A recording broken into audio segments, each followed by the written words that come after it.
This old suitcase might look small, but it contains a huge amount of questions. Recently, the Israeli National Library received it from a Chicago woman named Eleanor.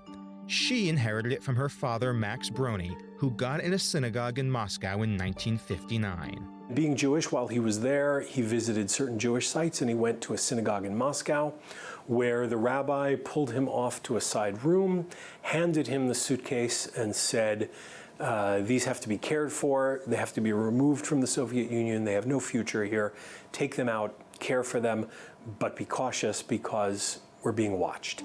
Nearly 60 years later, this precious item is revealed. It contains dozens of Jewish amulets made of paper or parchment.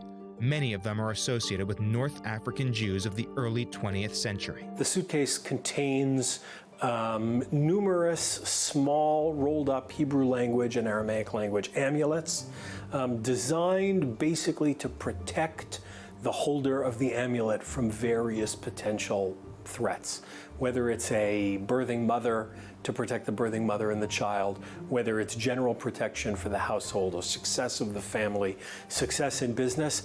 These mystical, magical amulets were meant to help and assist the wearers or the holders of the amulets to achieve success and to be protected from danger. One of the most interesting items is this notebook, dated from the 19th century, which contains recipes for magic spells.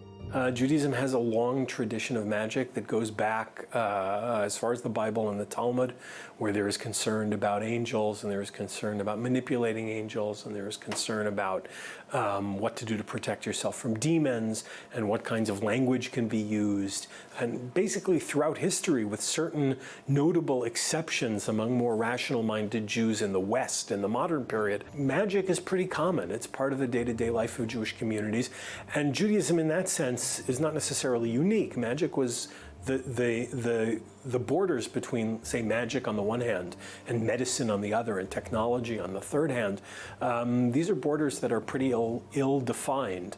And for a lot of people throughout history, magical amulets were just a part of their daily routine, a way of protecting themselves in the same way that exercise and vitamins and regular checkups might be important for the health of people today. Scholars and experts are now examining these artifacts, but some questions still remain.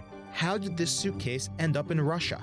What is the meaning of these amulets? And how does it shed light on Judaism and black magic?